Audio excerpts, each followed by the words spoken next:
자, 이번 이야기는 포커즈 칸님께서 찾아와 주셨습니다. 저번에 절두산 아이돌 숙소 이야기를 들려주셨고 정말 섬뜩한 숙소 이야기였어요. 근데 그 이후에 원래 어릴 적부터 좀 귀신을 봐오셨다고 합니다. 그래서 도대체 어떤 일들이 있었길래 그 숙소에서도 그런 일들을 겪었었는지 같이 한번 들어보도록 할게요.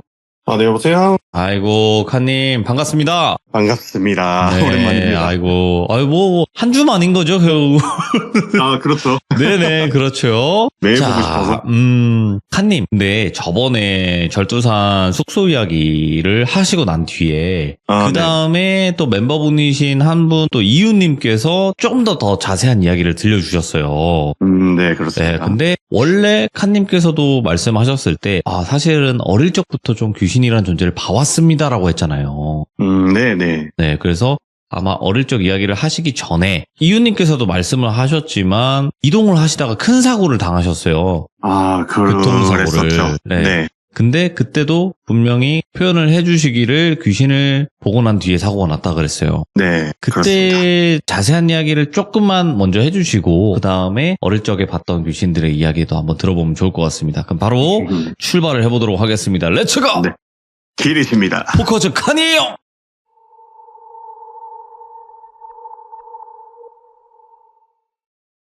첫 번째 이야기는요. 이유 형이 돌비님이 말씀하셨듯이 참할 때 사연을 제보했었던 제 교통사고 당시에 그 상황을 당사자다 보니까 저희 시점에서 좀 더 자세히 얘기를 준비를 했어요. 섬뜩하지. 일단 어릴 때부터 남이 보지 못하는 거, 겪지 못하는 것 하면서 커왔어요. 어떻게 그러다 보니까 일단 설명은 여기까지 하고 본 스토리 그럼 시작하도록 하겠습니다. 그날 당시도 제가 그 드라마 촬영이 있어서 새벽 촬영이었어요. 아이고, 그래서 피곤한 몸 이끌고 일어나가지고 매니저 형들하고 부랴부랴 이제 스타일리스트 분들도 태우러 가고 다 같이 촬영 장소로 출발을 했죠. 출발을 해서 그 인천공항 쪽에 무슨 연구소처럼 생겼는데 저는 그런 걸 처음 봤는데 그런 곳에서 촬영이 있었는데 거기서 다들 테러범들이 모여서 테러 준비를 도모하는 약간 그런 씬이었어요. 그리고 거기서 딱 1차 촬영이었고 거기서는 되게 짧은 씬이어서 금방 끝나는 촬영이었어요.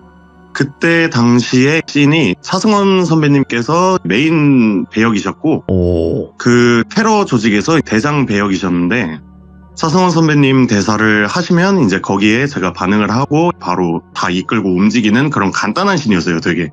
그래서 촬영 바로 들어갔죠. 준비 다 끝났으니까. 촬영을 하고 있는데 자꾸 이 스텝 한 분이 계속 거슬리는 거예요. 그래가지고 진짜 연기하는데 너무 거슬리네. 그래서 NG가 계속 나는 거예요, 저 때문에. 제가 그렇게 연기를 잘 하지는 않지만 이게 NG가 계속 나면은 눈치가 엄청 보여요, 정말로. 그래서 이러고 있는데 계속 거슬리는데 뭐가 그렇게 거슬렸냐면 이 촬영을 하는데 카메라 옆, 뒤, 앞 계속 왔다 갔다 하시는 거예요. 그런데 이게 이상한 게 감독님도 그 상황에서 끊지도 않으시고 다른 스태프분들도 신경을 안 쓰는 거예요. 계속 진행을 하시니까 이게 이상하잖아요. 원래 화를 낼 텐데?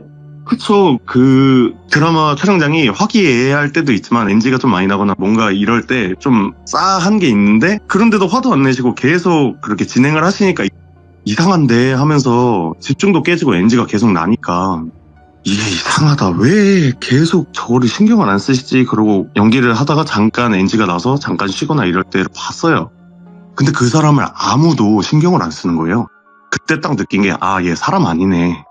이거 사람 아니네. 아는 척하지 말아야겠다 생각을 했죠. 그때 딱 생색 진짜 그냥 사람이었어요. 안경 쓰고 그냥 안방 같은 거 입고 청바지 입고 그냥 사람이었어요. 그래서 너무 이상해가지고 이러고 있다가 저거 사람 아니네. 아는 척하면 안 되겠다. 그냥 무시하자 이렇게 생각하고 1차 촬영을 잘 마쳤어요. 마치고 나서 이제 휴식 가지고 대기도 좀 하고 그러고 있다가 다음 촬영 장소로 이동을 해야 되는데 거기 거리가 한 40분 정도 걸렸어요. 그래서 이동을 하면서 한참 인천공항 고속도로 달리고 있었죠. 달리고 있고 매니저 형 두 분이 운전석, 조수석 이렇게 타 계시고 저는 조수석 뒷자리, 그리고 스타일리스트는 제 바로 옆에 간이의자 있잖아요. 카니발 같은 경우에는 그 간이의자에 앉아서 이제 메이크업 수정을 해주고 있었어요. 이제 수정을 하면서 저는 근데 그 메이크업 수정 받을 때 저만 그런지 모르겠는데 저는 좀 민망하더라고요. 아, 그럴 수 있죠. 네, 그래서 웬만하면 그냥 항상 눈을 감고 봤는데 예. 그렇게 눈을 감은 상태로 메이크업 수정을 계속 받고 있었어요. 새벽 촬영이니까 또 피곤하기도 하고 노곤노곤하고 이러고 있는데 스타일리스트가 옆에서 뭐라고 속닥속닥 하길래 뭐라고? 하고 쳐다봤는데 아무 말도 안 하고 그냥 뚱하니 수정해주고 있는 거죠. 메이크업만. 그래가지고 뭐라고 했어? 하니까 아니 나 아무 말 안 했는데? 하길래 뭐지? 하고 이렇게 누울래다가 그냥 옆을 이렇게 쓱 봤는데 아까 그 여자가 창문에 찰싹 달라붙어서 눈 떠 이러면서 계속 말하고 있는 거예요. 그 밖에 붙어가지고. 그래서 들켰나 보다 하고 어떡하지? 그냥 무시하는 게 답이야 이러고 신경 안 쓰고 다시 눈을 감고 그냥 수정을 받고 있었어요. 수정을 받다 보니까 얼마 뒤에 소리도 사라지고 노곤노곤했으니까 잠이 쓱 들려고 하는데 이제 앞에서 운전하는 실장 형이 해가지고 눈을 뜨고 앞을 봤는데 전방 그 100m 앞에서 그 여자가 뛰어오고 있는 거예요. 차 쪽으로. 인천공항 고속도로 한복판에서. 그걸 보고 나서 못됐다 딱 이 생각이 딱 드는 순간 그 순간 차가 갑자기 휘청하더니 핸들이 좌우로 막 털리는 거예요. 그렇게 되면서 고속도로 위에서 그때가 또 한겨울이었어요. 한파였어요. 고속도로 위에서 미끄러지다가 가드레일을 딱 들이받았는데 근데 그때 진짜 신기한 게 그 순간 시간이 느려졌어요. 맞아요. 맞아. 정말 신기한 게 시간이 정말 초고속 카메라처럼 그렇게 엄청 느리게 느려졌는데 옆에 스타일리스트가 중앙 보조의자에 앉아 있었잖아요. 근데 그 느린 상황에서 이 친구가 몸이 뜨면서 바로 앞 그 유리창 쪽으로 날아가는 게 보이는 거예요. 딱 보자마자 얘 이대로 유리 깨고 나가면 그 위로 차 떨어지겠다. 그럼 얘는 100% 즉사다. 생각이 딱 드는 것과 동시에 왼손 뻗어서 그에 감싸고 뒤쪽으로 던졌어요. 잘하셨다. 와. 근데 던지는 순간에 시간이 느리게 가던 게 확 풀리는 거예요. 풀리면서 근데 제가 그때 간과한 게 저 역시도 조수석 뒤에 타 있었으니까 가드레일을 들이받는 충격이 있잖아요.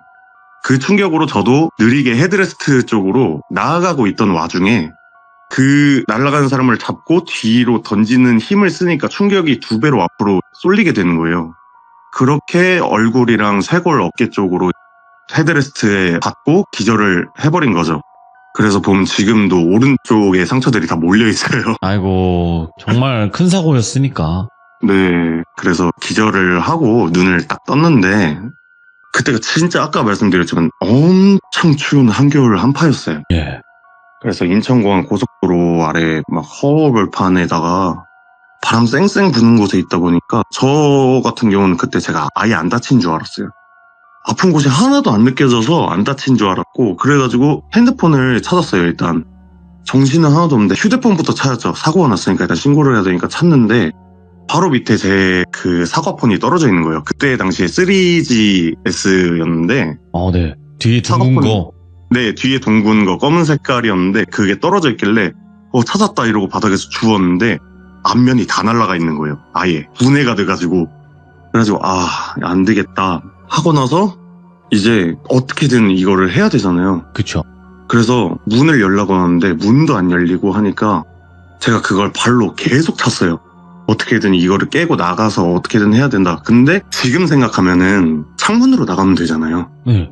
창문은 당연히 깨져 있었고 근데 그때는 그런 사고가 아예 안 돌아갔던 것 같아요. 그래서 문을 발로 차고 어떻게든 거기를 벌어지게 하고 뜯어내고 나왔어요. 나오자마자 사람들 괜찮은지부터 확인을 해야 되니까 조수석에 다 이제 확인하고 막 여기저기 확인을 했어요. 근데 조수석에 타 있는 막내 매니저 형이 있었는데 없어진 거예요. 없어졌고 형 어디 갔지? 이러고 나서 운전석 쪽 갔는데 운전석 형은 핸들에 머리 박은 채 기절해 있고 그리고 차량 한 바퀴 돌면서 다 봤는데 스타일리스트도 다행히 뒤쪽 시트에 누워있는 상태로 기절해 있더라고요. 그래서 다행히 다들 맥박도 보고 가까이 들어보고 하니까 다들 숨은 다행히 쉬고 있더라고요. 그래서 진짜 다행이다. 일단 막내 매니저 형 한번 찾아보면서 신고부터 빨리 해야겠다 하고 그때까지 정신이 없었는데 제가 위를 봤어요. 네? 위를 봤는데 제가 떨어진 가드레일이 저 위에 7m 위에 있는 거예요. 떨어진 다리 위를 딱 거기를 보는데 아까 그 스텝 귀신이 서서 쳐다보고 있는 거예요. 근데 그 순간 내가 너무 이게 무섭고 막 이게 아니라 화가 나더라고요. 그렇지. 죽일라 그런 건데. 그러니까 내가 진짜 죽더라도 어떻게든 내가 오늘 저거 어떻게든 잡아 뭐 없앤다 막 이러면서 분노가 엄청나게 치밀어 오르는 거예요. 막 그래서 어떻게든 걷다가 기어가다가 막 하면서 겨우 다리 위 가드레일 쪽까지 올라갔어요. 7m 네. 위로 올라갔는데 사라진 거죠. 또 그 순간에. 근데 또 열은 너무 받고 막 이거 어떡하지 하고 있는 와중에도 계속 드는 생각이 그래 일단 사람들부터 살리자 이 생각이 들어서 지나가는 차를 잡으려고 손을 계속 흔들었죠. 근데 진짜 그때 차가 한 대도 없었어요. 그렇지. 예. 인천공항 고속도로 가는 길에 차도 없었고 너무 춥고 그런 와중에 계속 이러고 손을 흔들고 있는데 저 멀리서 처음에 딱 보인 차가 배 앞에서 딱 멈춰주는 거예요. 예. 그래서 거기서 내린 사람 무슨 일이에요? 막 그러길 보자마자 지금 한 명은 실종됐고 여기 아래 지금 의식불명 2명 있어요. 제발 신고 좀 해주세요. 이런 식으로 제가 말하고 나서 바로 기억이 끊겼어요. 그렇게 얘기하고 거기 그 자리에서 바로 기절을 했다고 하더라고요. 그렇게 어느 정도 시간이 지났겠죠? 이야, 예. 그리고 시간이 지나서 의식이 돌아왔을 때가 제가 수술실이었어요. 그때 제가 눈썹 위쪽이랑 코 옆쪽이 엄청 좀 심하게 찢어져가지고 그 헤드레스트에 세게 박아놔서 여기가 터지면서 아예 찢어졌더라고요. 그래서 수술하고 있는 거예요. 네. 얼굴 이쪽 막 꼬매고 수술실이었는데 아직도 저는 그때 그 기분 나빴던 그 목소리를 또렷하게 기억을 하는 게 예. 제가 그 수술실에서 아파서 눈을 뜬 게 아니에요. 제가 거기서 눈을 뜬 이유가 옆에 서가지고 계속 눈 떠 하면서 미쳤다. 귀에다 대고 그러고 있는 거예요. 예. 그래서 제가 그 소리 때문에 거기서 깨어나니까 이 소리가 잊혀지지가 않는 거예요. 지금도 생각나요, 그 소리는. 그렇게 있다가 결국엔 수술 다 끝나고 나와서 뭐 치료할 거 하고 입원을 했어요. 네. 입원을 해서 이제 그날 이후에 진짜 신기한 거는 생활하고 하면서 그 수술실에서 보고 난 이후로는 단 한 번도 그 여자 스텝 귀신을 본 적이 없어요. 아니, 왜? 그죠? 그러니까요. 그러니까 왜가 없어. 그러니까 왜가 없어요. 그러니까 왜 나타나서 도대체 왜 나한테 그랬고 왜 갑자기 사라졌는지도 저는 이해가 안 가는 거예요. 그러니까 더 화가 나는 거예요. 와. 그렇게 있다가 그래서 드디어 갔나 보다 저거 진짜 잡아다 없애버렸어야 되는데 생각하면서 막 그렇게 시간이 지나고 이제 퇴원 날이 다 됐어요. 네. 퇴원 날이 다 돼가지고 짐 싸고 뭐 하고 그리고 그때 당시에 제가 부모님한테 이걸 안 알렸어요. 근데 나중에 기사 보고 아셨거든요. 그래서 그 회사 사람들하고 다 같이 짐 싸고 뭐 하고 그 병원 입구로 나왔어요. 나왔는데 제 옆 침대에 사용하시던 약간 나이롱 느낌 할아버지 정도 되시는 어르신이 계셨어요. 근데 어르신이 그 앞에 쓱 이렇게 같이 나오시더니 마중을 나오신 거예요. 예. 네, 나오시더니 하시는 말씀이 잘 가고 뭐 이제 이상한 거 붙이고 다니지 마 이러시더니 그냥 휙 돌아서 나가시는 거예요. 와. 그래가지고 뭐지? 어떻게 하셨지? 했는데 그때는 그냥 빨리 퇴원하고 싶고 막 빨리 활동해야 되고 준비할 것도 많고 지금 밀린 게 많았었으니까 정신없어서 그냥 나왔어요. 예. 근데 아마 지금 생각을 해보면은 그분께서 뭔가를 하신 게 아닐까 생각이 들어요. 그러네요. 왜냐면은 그게 말이 안 되는 게 제가 아무리 많은 귀신을 봤지만 이렇게 순식간에 무슨 아무 이유도 없이 사라지는 애는 처음이거든요. 예, 예. 그래가지고 아마 그 어르신분께서 뭔가를 해주시지 않았나라고 지금까지도 생각을 하고 있습니다. 아예 뭐 그냥 소멸로 태워버리신 거 아니야? 그러니까요. 약간 그런 느낌이에요. 그리고 그건 제대로 악기 맞는 것 같아요. 제가 그렇죠. 봐도. 사람 죽이려 왜냐면 그런 건데. 이렇게까지 패를 받아본 적이 없어요, 제가. 그리고 또 예. 이거는 그냥 여담인데 예. 나중에 또 저 신고자분 그분한테 사례를 하고 뭘 해야 되니까 그래서 연락을 해서 뭐 나중에 얘기를 들어봤어요. 근데 그때 고속도로에서 웬만하면 이러고 있으면은 신고만 해주시고 멈추지는 않을 텐데 저 바로 보자마자 멈춰주셔서 너무 감사했다 그러니까 그분이 말씀하신 게 멈출 수밖에 없었다고. 그래서 왜 그러냐 그러니까 멈출 수밖에 없었던 게 제가 그때 하얀색 롱패딩을 입고 있었는데 예. 그 롱패딩이 전체가 검붉은색이었대요. 그러니까 얼굴이랑 여기저기서 막 피가 다 뿜어져 나오는데 그걸 모르고 있는 거죠. 그리고 왼쪽이었나 오른쪽이었나 한쪽 발목은 약간 이상하게 돌아가 있어가지고 오. 제대로 서 있지도 못하고 얼굴은 이미 옷이랑 다 같이 피범벅 상태인 사람이 가드레일 부서진 곳 옆에 기대가지고 손 흔들고 있으니까 그렇지. 아 사고가 났는데 저 사람 이러다 죽겠다 생각하고 그냥 바로 멈췄던 거래요. 근데 저도 진짜 신기한 게 사람이 진짜 그런 이 귀족님들도 무슨 뭔가를 겪어보시면 느끼실 텐데 사람이 그 순간에 진짜 신비한 힘이라는 게 솟아나나 봐요. 초인적인 힘이 나와요. 네. 네, 그 몸 상태인데도 날도 추워서 그게 감각이 얼어서 그런지 진짜 초인적인 힘이 나와서 그런지 그 돌아간 발로 문을 부시고 나온 거예요, 그 차를. 근데 그 차가 반이 거의 찌그러졌거든요. 반 정도 크기로. 그거를 그 다리로 기어오르고 막 했던 거죠. 그리고 아, 또 이제 한 가지 궁금하실 수도 있으신 분들이 있겠지만 네. 아까 한 명이 실종됐잖아요. 맞아요.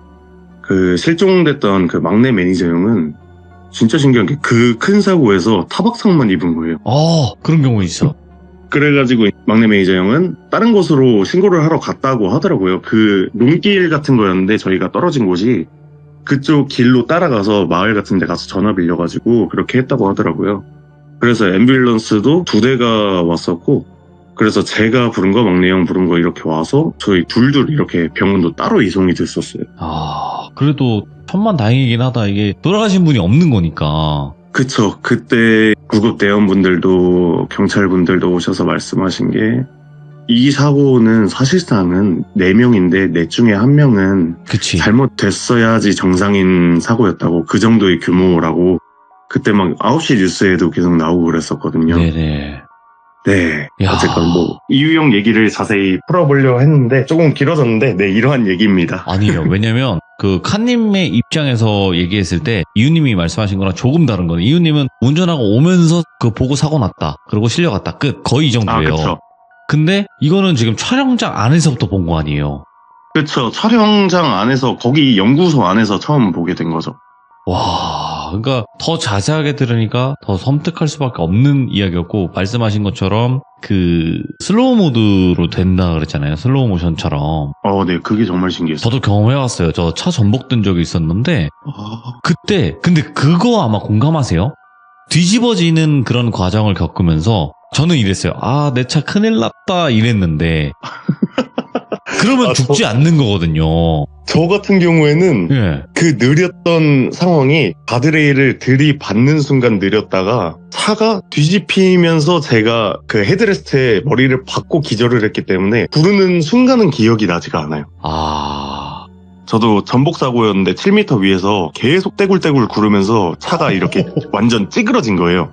그래서 공감을 해요. 그때 엄청 느리거든요. 그때 내 차 큰일 났다 하면서 앞유리가 빵 깨져요. 그리고 어떡하지 이러는데 그렇게 저도 사고를 겪었는데 저도 타박상만 겪고 나왔어요. 근데 역시 돌비님이 그럴 때 좀 그걸 느껴요. 이런 게 조상이 도운 건가? 막 이런 생각 들고 근데 이 정도면 칸님 웬만한 영화 웬만한 무당들보다 잘 본다고 저는 생각을 하는데 그러면 어릴 적에 도대체 어떤 일 때문에 귀신이라는 존재를 목격을 하시게 된 건지 한번 들어볼 수 있을까요? 네, 그러면은 어릴 때 처음 봤을 때를 말씀을 드리는 게 나을 것 같아요. 두 번째 이야기를 해드리자면 이게 모르겠어요. 제가 어쩌면 그 전에도 봤을 수도 있어요. 근데 이게 제가 사정상 뭐 자세한 말은 못 드리지만 제가 이 어릴 때 기억을 사실상 그렇게 많이 가지고 있지를 않아요. 예. 그래서 확실하게는 모르겠는데 제가 제 기억에 남아있는 처음 그 귀신을 봤다라는 건 이때라서 아직도 선명하게 기억을 하고 있거든요. 제가 그 얘기 앞서 친구들하고 막 옛날 얘기를 하거나 뭐 그럴 때 장난식으로 자주 하는 말이 있어요. 예.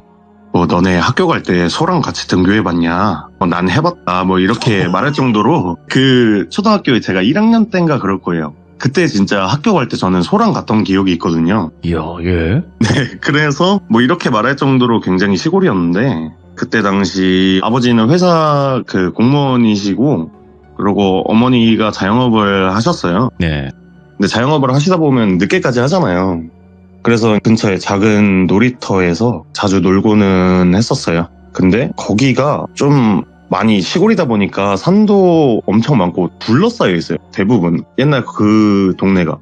그래서 저녁 되면은 안개도 엄청 많이 끼고 으슥하기는 했어요. 근데 이제 거기 놀이터에서 매번 그 같이 놀던 연희라는 여자의 친구가 한 명 있었는데 일단은 예뻐요. 굉장히 예뻤습니다. 아이고, 잘생긴 사람과 이쁜 사람을 만나? 근데 지금 생각해 보면은 아마 제가 그때 좋아했던 것 같아요. 그래서 뭐 시간만 나면 엄마 가게 가가지고 일부러 집에 있어도 되는데 연희 만나가지고 막 이래저래 놀다가 집에 가고 헤어지고 그랬거든요. 근데 이 어느 날은 이 놀다가 문득 이 궁금증 같은 게 생기는 거예요. 네. 좋아하는 감정이 있으니까 아무래도 뭐 알아가고 싶었겠죠. 네. 그래서 연희한테 막 이런 거 저런 거 물어보는데 뭐 너는 여기 동네 살아? 어디 살아? 이런 거 물어보고 하는데 여기에 산대요. 그래서 아 그랬구나. 그럼 맨날 몇 시에 들어가? 하고 물어봤어요. 왜냐면 저는 항상 집 가는 시간이 정해져 있었어요. 엄마 집 가는 시간이 있으니까 항상 정해져 있으니까 그 시간 맞춰서 엄마 가게로 가야 되니까 그러다 보니까 저는 항상 먼저 오는데 연희가 먼저 집에 가는 걸 단 한 번도 본 적이 없었어요. 그래서 부모님이 데리러 오시거나 뭐 하는 것도 한 번도 본 적이 없으니까 이런 것도 물어보고 했는데 뭐 난 아무 때나 가도 상관없어 그렇게 얘기를 하길래 그렇구나 하고 뭐 이런저런 얘기 질문하고 막 했죠. 근데 그때 왜 그랬는지 모르겠는데 그 왜 어릴 때는 약간 그런 거 있잖아요. 막 숨기고 싶고 막 남들한테 비밀로 하고 싶고 막 친구랑 이건 우리끼리만의 비밀이야 막 이런 거 얘기하고 하잖아요. 네. 그런 것처럼 그때 연희가 저한테 얘기했던 게 둘만 아는 비밀 친구를 하고 싶다고 했고 심지어 원래 알던 그렇게 막 친했던 친구가 아니라 그 동네에서 만난 친구였어요. 네. 그래서 이제 남들 모르게 비밀 친구를 하고 있었죠. 그러다 이제 그날은 뭐 이것저것 질문하고 하던 김에 이것도 물어봐야지 해가지고 근데 우리 친구인 거 언제까지 남들한테 비밀로 해야 되냐고 남들 뭐 다 같이 놀면 좋잖아 막 이렇게 얘기하니까 연희가 왜? 재밌잖아 남몰래 비밀 같은 거 만드는 거 이렇게 얘기를 하길래 제가 그때도 약간 슈퍼 이 성향이었거든요. 그래서 그래도 친구들 뭐 다 같이 놀고 하면은 더 좋잖아 막 이렇게 얘기하는데 애가 표정이 굳는 거예요. 그래가지고 정말 그러고 싶어? 라고 말을 하니까 저는 지금도 눈치가 그렇게 있는 편이라고 생각은 안 하는데 그때도 그 표정을 봤는데도 그냥 아니 다 같이 있으면 뭐 술래잡기도 하고 경찰과 도둑도 할 수 있고 뭐 이런 거 저런 거 많이 할 수 있잖아 라고 얘기했더니 예. 혼자서 심각하게 갑자기 별도리 뭔가를 생각하고 있는 거예요. 그러더니 조용하게 싫은데 이렇게라고 말을 하는 거예요. 그러더니 이리 와봐 하고 저한테 그네를 타라고 하는 거예요. 그래서 뭔가 표정도 안 좋고 이때는 아차 싶었던 거죠. 화났나 싶기도 하고 해서 일단 말을 잘 들었죠. 화난 것 같으니까 삐졌으니까. 그래서 그네 앉으러 가서 앉아있는데 뒤에서 그네를 밀어주는 거죠. 연희가. 그러면서 다시 생각해봐. 정말 다른 친구들하고도 놀고 싶어? 그러면서 물어보길래 아 화난 거 맞네. 화난 거 맞네. 그래서 아니야. 난 둘이 있어도 좋아. 난 비밀 친구 계속 할 거야. 이러면서 얘기를 했는데 뭔가 이게 점점 뒤에서 힘이 더 강하게 미는 느낌이 드는 거예요. 예? 그래가지고 화 제대로 났나 본데? 근데 높이는 점점 더 높아지고 있고 그네는 근데 아무런 대답이 없어가지고 진짜로 나는 그냥 우리 둘이서만 놀아도 돼 라고 말하는데 미는 느낌이 슥 사라지는 거예요. 그래가지고 풀렸구나 했는데 뒤에서 키득하고 웃는 소리가 들리는 거예요. 연희가 웃는 소리가. 그래서 드디어 화 풀렸구나 하고 분위기도 풀 겸 장난치려고 어렸을 때 그네 타다 보면은 아파트를 거꾸로 보고 싶을 때가 있잖아요. 네.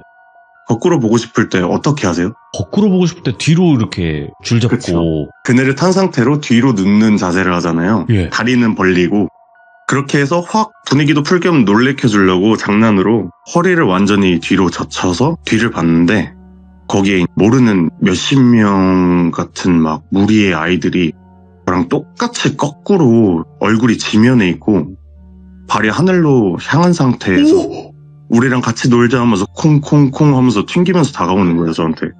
근데 여기서 제가 더 소름 끼치고 기괴했던 게 그 마리오네트 인형 아시잖아요. 그것처럼 손발은 쭉 늘어져 있어요. 그 상태로 머리로 콩콩콩 뛸 때마다 팔다리가 털리면서 오는 거예요, 저한테. 근데 그 순간 너무 놀라가지고 저 헉 하면서 그네에서 이제 넘어지자마자 뭐 어디 까지고 피나고 막 그런 거 상관없이 미친 듯이 이제 소리 지르면서 도망을 갔어요.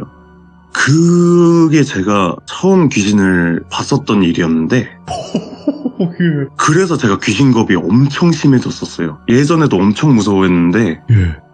그때 이후로 귀신을 너무 무서워하게 된 거예요. 그래서 그 이후로는 그쪽은 아예 가지도 않고 쳐다보지도 않았어요. 야, 이거 소문나서 그래. 칸님이 본다고 그 여자는 알잖아요. 네. 그러면 어쨌든 귀신들이 소문을 내니까. 근데 이게 제가 나중에 커서 생각을 한번 해봤는데 예. 그 연희 같은 경우에는 그냥 진짜 저랑 둘이서 비밀 친구 하는 게 좋았고 네. 그랬었던 거라고 생각을 했어요. 그래서 착한 애구나 그렇게 생각을 했는데 그 뒤로 못 봤잖아요. 어쨌건 연희도. 그렇죠. 근데 거기서 문제는 연희도 사람이 아니에요. 그치. 귀신인 거죠. 네. 그 애들 무리해서 연희도 그렇게 똑같이 거꾸로 선 채로 콩콩콩 울면서 제자리에서만 뛰고 있더라고요. 애들은 다가오는데. 와. 아니, 이거 상상도 못 하겠네, 이걸. 와 근데 진짜 제가 그거 아직도 소름 끼치는데 그거를 처음 보자마자 예. 귀신겁이 정말 극도로 심해졌었어요. 그 이후로 그리고 계속 봤어요. 한번 보이기 시작하니까. 터버린 거니까. 네. 아니, 그러면, 그래요. 그렇게 해서 그 연희와 친구들이라고 해야 되나? 그 콩콩콩 귀신을 목격을 한 뒤에 너무 무서워서 애초에 이제 그런 거에 좀 겁이 너무 많아졌는데 그 네. 바로 또 뒤에 본 귀신은 어떤 귀신이에요? 그 뒤로는 제가 보여도 피해 다니고 막 그렇게 해가지고 제가 진짜 근데 살면서 굉장히 좀 많은 경험을 했어요. 예. 굉장히 많고 뭐 스토리가 없는 경우도 많고 스토리가 있는 경우도 많은데 뭐 예를 들자면은 그 혹시 돌비님 사당역 괴담이라고 아세요? 그거 뭐 많이 괴담 떠돌곤 하더라고요. 예, 그 사당역 괴담이라는 게 예. 뭐냐면은 어떤 사람이 지하철을 탔는데 자기 자신은 사당역에서 탄 게 아니고 예를 들면은 노년에서 신노년 가는 걸 탔는데 자기는 지하철 타고 그냥 가만히 이러고 보고 있다가 핸드폰 보고 이러고 있는데 뭔가 되게 배경도 이상해지고 주변이 되게 조용해지고 막 그런 느낌이었대요. 그러고 딱 핸드폰을 보다가 앞을 봤는데 사당역이라고 나오는 거예요. 예. 사당역이라고 떴는데 나는 신논현 가고 있었는데 사당역은 그거 파란색 호선인데 내가 여기 왜 있어? 그리고 시계를 봤는데 시계를 봐도 시간은 진짜 하나 지하철역 지나갈 2분 정도 3분 정도밖에 안 지난 거예요. 그래서 사당역이 왜 여기 있지? 그러고 나서 소름 끼쳐가지고 이렇게 앞에 커플을 봤는데 앞에 커플 두 분이 앉아 계셨는데 이미 겁에 질려가지고 부르르 떨고 있는 거예요. 우리가 여기 왜 있냐고. 그래서 다 같이 뛰쳐나와서 거기를 막 이제 뛰쳐나와서 확인을 하려고 밖으로 나간 거죠. 개찰구 쪽으로. 예? 개찰구 쪽으로 나가는데 나가면서 무슨 옛날 교회에 보면은 그 유리창 알록달록한 장식들 같은 거 알죠. 있잖아요. 예. 그런 장식으로 된 천장들이 막 보이고 장식들이 있고 지하철 역사에 그러고 사당역 밖으로 나갔는데 그때 당시가 2000년도 이후니까 굉장히 좀 발전이 된 그 당시였대요. 사당역이. 네. 근데 나갔는데 진짜 한 7, 80년도의 사당역 느낌의 밖에 되게 옛날 건물들이 있고 그리고 심지어 지하철 입구는 요즘은 천장 별로 없잖아요. 예. 그 옛날 기억하세요? 그 지하철 천장 있는 입구 동그랗게 아치형으로 돼가지고 민트색 비스무리한 그런 동그란 아치형 천장이 있었어요. 그 천장이라는 거예요. 이 글이 근데 커뮤니티에 올라왔는데 그 댓글들이 나왔는데 그 댓글들이 더 소름이었던 게 네. 댓글에 나와 있는 게 옛날 사당역 사진 올려드릴게요 올렸는데 그 7, 80년도의 사당역 사진이나 이런 거를 올렸는데 똑같은 거예요. 그러니까 공간이 겹쳤구나. 네. 시공간이. 예. 그 사당역 괴담 같은 경우를 제가 자주 겪어봤어요. 시들무에도 이런 경우 있죠. 근데 저 같은 경우는 시공간이나 이런 게 아니라 세대가 변하고 바뀌고 그런 게 아니라 전 아직까지도 이해가 안 가고 너무 신기한 게 제가 착각을 했나라고 생각할 수 있는 게 왜 그런 거 있잖아요. 사람이 핸드폰을 하고 평소에 만약에 제가 다니는 학원이 만약에 엘리베이터가 없는데 4층이라고 쳐요. 그러면 4층까지 올라갈 거 아니에요. 매번 네. 학원을 갈 때마다 학생이. 근데 핸드폰을 보고 올라가다 보면은 평소에 올라가는 시간보다 짧게 느껴질 때도 있고 도착을 해야 되는데 왜 도착을 안 하지 하고 계속 올라갈 때가 있어요. 근데 4층에는 도착은 계속 안 하고 근데 시간을 보면 시간은 멈춰 있어요. 그 상태로 계속 계단을 올라가는 거예요. 그러다가 내려와가지고 여기 4층 맞는데? 그러고 번호를 다시 보면서 내려가면 또 4, 3, 2, 1 이렇게 그대로 내려가지고 이런 경험도 해봤었고요. 아, 그러니까 홀리는 느낌인 것 같네. 그 네. 귀신 공간 안에 들어가서. 예, 맞아요. 홀린 거일 수도 있는 것 같아요. 예. 그리고 제가 이거는 엄청 최근에 겪었는데 제가 피부과 갈 때 피부과가 그렇게 멀지가 않아서 예. 차를 안 타고 가요. 피부과 갈 때는. 근데 이제 피부과 갈 때 같은 경우에 버스를 이용하는데 거의 매주 타는 거니까 항상 타는 곳에서 타고 내리는 곳에서 내려서 피부과를 갔다가 피부과가 끝나면 타는 곳에서 타고 또 내리는 곳에서 내리면 되잖아요, 제가. 이거를 진짜 몇 년간 반복을 했으니까 이 루틴이 변할 수가 없잖아요. 근데 피부과를 가서 버스를 타고 가서 피부 관리를 받고 나왔어요. 나와가지고 건너편으로 가야지 제가 왔던 노선의 반대로 다시 우리 집 쪽으로 갈 거 아니에요. 그래서 건너편 노선으로 가서 버스를 탔어요. 버스를 타고 가만히 핸드폰을 하면서 음악을 듣고 그러고 있었어요. 그 상황에서. 그러고 있는데 뭔가 이상한 거예요. 뭔가 이상한데 하고 나서 주변을 둘러봤는데 집에 가는 길이 아닌 거예요. 뭐지? 그러고 나서 버스 번호를 봤어요. 버스 그 노선에 거기 있는 번호를 봤는데도 내가 타는 버스 맞는데 이거 어디가? 라고 생각이 들어서 기사님한테 기사님 이거 거기 가는 거 아니에요? 그러니까 예 맞아요 그렇게 얘기하는 거예요. 근데 왜 일로 가요? 그러니까 일로 가는 길이니까 가죠 얘기를 하길래 이거 뭐 잘못됐는데 이상한데 내가 처음 보는 길인데 그래서 다시 제 자리로 돌아왔어요. 예. 돌아와서 주변을 둘러보는데 사람들이 아무런 뭐 이상한 거 낌새를 못 느끼는 것처럼 느껴지는 거예요. 나만 이상해? 그러고 나서 노선을 보는데 노선이 반대로 가고 있는 거예요. 오. 분명히 제가 탄 곳은 반대로 가면은 역주행인데 반대 차선으로 이동이 돼서 그대로 가고 있는 거예요. 그 하나하나 정류장 지나가면서 내가 미친 건가? 이거 뭐지? 그러고 주변을 다 둘러봤는데 그 버스에 사람이 하나도 없었어요. 그러고 나서 이상하다 이러고 나서 띵동 눌러가지고 내렸어요. 내렸는데 아직까지도 너무 신기한 게 내린 게 제가 그 건너편에서 탔다고 했잖아요. 예? 건너편에서 타서 우리 집 쪽으로 가야 되는데 반대로 갔잖아요. 근데 이게 좀 어려운데 반대로 갔으면은 어쨌건 그쪽 차선으로 가면 안 되니까 다시 피부과가 있는 쪽 차선으로 갈 거 아니에요. 근데 제가 내린 곳은 그 반대편이었어요. 또 그러니까 이게 설명이 너무 힘든데 뭔 그러니까 느낌인지는 알겠다. 예. 저도 되게 신기한 게 분명히 내가 내렸으면은 이 버스가 이상한 건 알겠으니까 나는 내려야 돼. 그렇게 해서 내렸는데 제가 내리면은 분명히 오른쪽 차선 쪽에서 내려야 정상인데 왼쪽 차선에서 내린 거예요. 그런 경험도 했었어요. 이런 식으로 조금 되게 뭐지 이게? 하는 신기한 경험들이 좀 많았던 것 같아요. 그래서 사당역 그 괴담을 제가 처음 보고 좀 이러고 소름이 많이 돋았었던 것 같아요. 이게 그게 있어요. 저희 시들모에서도 뭐 홀렸다 아니면 이런 비슷한 경험을 이야기하셨을 때 공통적인 게 느낌이 그렇더라고요. 그러니까 귀신이라는 존재 아니면 어떤 영적 존재가 어떠한 공간을 만드는데 거기에 들어간 거예요. 근데 일반 사람들은 그걸 못 느끼니까 홀리지 않고 이상한 현상을 못 느끼고 그냥 지나가는데 그 중에서도 좀 귀신을 보거나 혹은 그런 거에 예민한 사람들은 엮여 들어갈 수도 있다라는 거죠. 그렇죠. 근데 귀족님들 오해하실 수도 있는데 그 시간을 제가 몇 년간 탄 버스고 해서 실수를 할 수도 없고 그리고 무엇보다 이게 한 바퀴 도는 버스는 당연히 많죠. 순환하는 버스는. 근데 그 버스에 타고 제가 내린 시간이 5분이 안 돼요. 그 버스 안에서 있었던 시간이.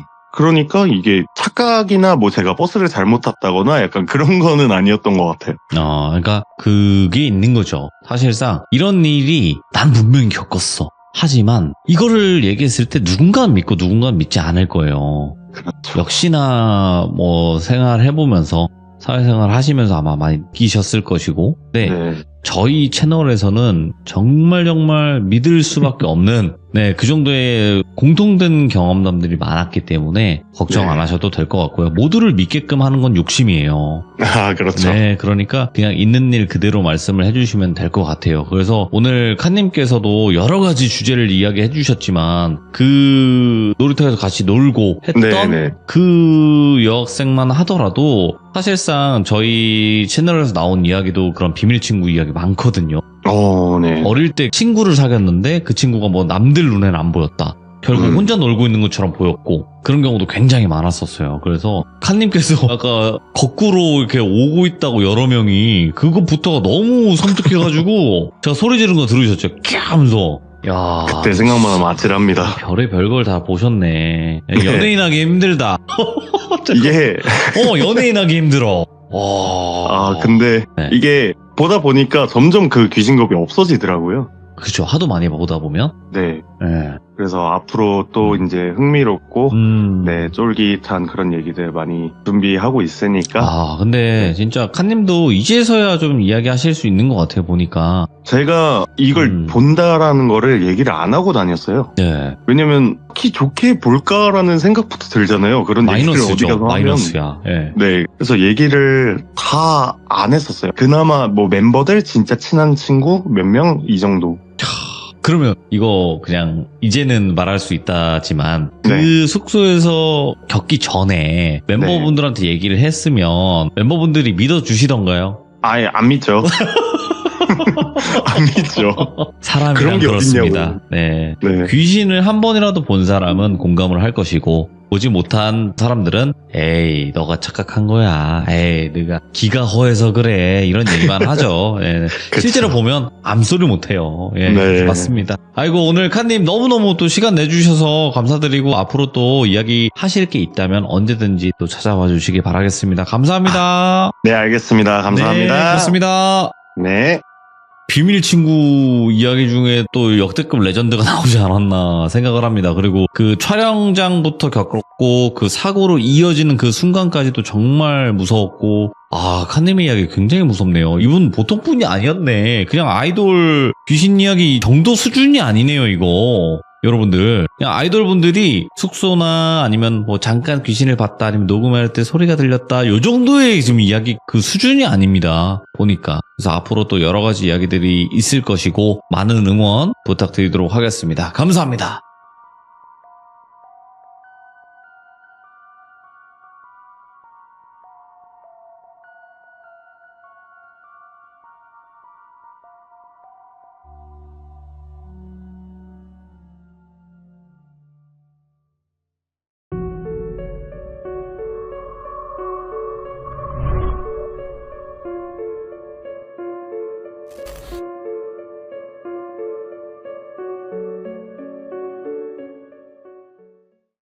자, 이번 이야기는 시청자 촌놈님께서 오늘 시들무에 찾아와 주셨습니다.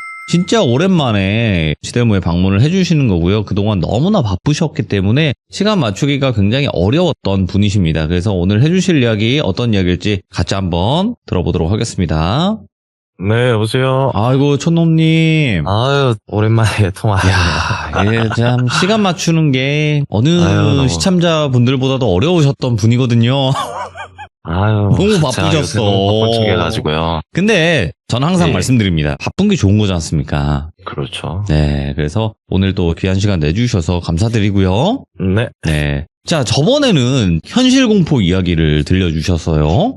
예, 맞습니다. 네. 근데 이번 이야기는 현실 공포랑은 조금 다를 수 있는데 어떤 이야기인지 간단하게만 소개를 해주시면 좋을 것 같아요. 제가 항상 드릴 수 있는 이야기는 실화의 바탕이 돼야 네. 되잖아요. 그래서 제가 이번에 드릴 수 있는 이야기는 꿈으로 느꼈던 기묘한 이야기라고 하는 게 맞겠네요. 기묘한 이야기입니다, 이번에는. 그쵸. 제가 직접 느끼고 체감했던 실제로 저에게 벌어지고 있는 일들이거든요. 사실 공포 장르 중에서 꿈이라는 그 장르가 굉장히 어려워요. 그렇죠. 네, 이게 그냥 꿈이잖아. 이렇게 치부해버리면 끝나는 이야기이기 때문에 그래서 그렇죠. 굉장히 어려운데 무언가가 있기 때문에 그래도 참여를 하시는 게 아닐까라는 생각이 들어요. 네, 맞습니다. 네, 그러면 바로 출발을 해보도록 하겠습니다. 렛츠고!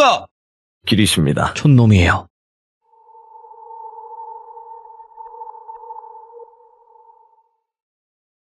네, 이번에 제가 들려드릴 이야기는 지금까지는 제가 겪었던 현실 공포나 제 주변 지인이 겪었던 현실 공포였다면 현재 제가 어릴 적부터 겪어오고 겪어 나가고 있는 네. 그런 꿈에 대한 주제를 한번 들려드릴 건데 큰 카테고리는 당연히 꿈이라고 설정을 했을 때 제가 어릴 적부터 최근까지 꾸었던 이 기묘한 꿈 3가지를 간략하게 한번 들려드릴까 합니다. 우선은 첫 번째 바로 이야기를 해보겠습니다. 제가 이제 초등학생 때 저희 어머니가 직접 예. 꾸셨던 꿈에 대한 이야기를 먼저 시작해 볼게요. 제가 초등학생 때는 항상 저희 외가 쪽, 저희 어머니 쪽이죠.